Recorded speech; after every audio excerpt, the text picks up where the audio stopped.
Scotch eggs, really important part of our business, but really simple.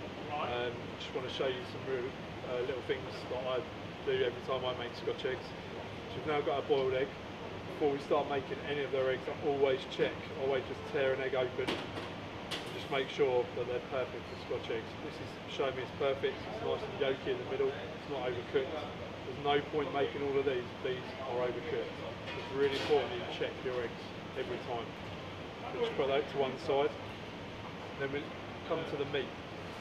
This is our meat with a prosciutto in it at the moment. Obviously we can make different variations, but it's really important that each Scotch egg is weighed out exactly the same.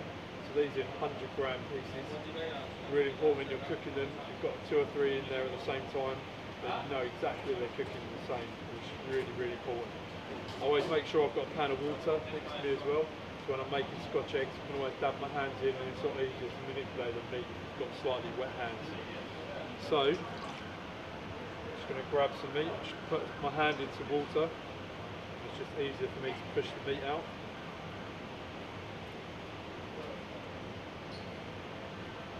If you feel your hand sticking, just go back in again and just dampen your hand. And we're just going to grab the egg, shake off the excess water. Then just manipulate the meat around.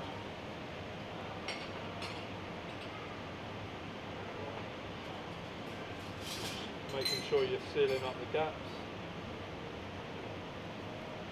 And then once it's sealed, you can be a little bit harder with it and manipulate it so it's really nice and perfectly round. Dab your hand again. And you end up with a perfect egg every time.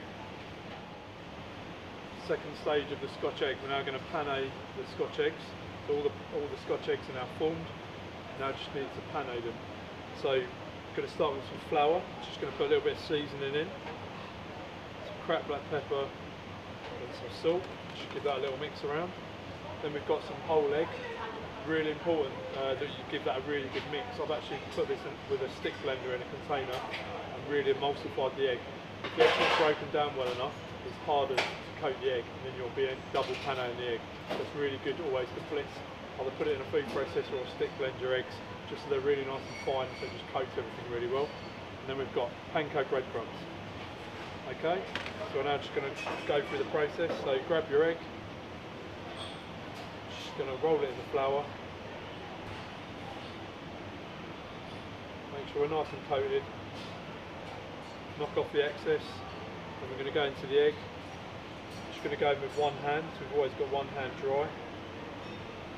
And then what's really important when you come out of the egg is if I was now to put that into there, it's going to really clag up all the panko, and then you'll only get a few eggs out of that batch of panko. You just need to really knock off all the excess liquid. So give it a real good shake in your hands. You'll see all the excess dripping through my fingers. So it's now just coated, shake off the excess, and then into the panko.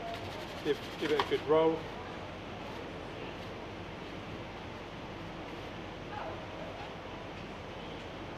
Shake off the excess again. And what you can see, there's no wet panko, it's all really nice and dry on the outside. So it's really important that you shake your excess egg off every time you do it. And there's your panko Scotch egg.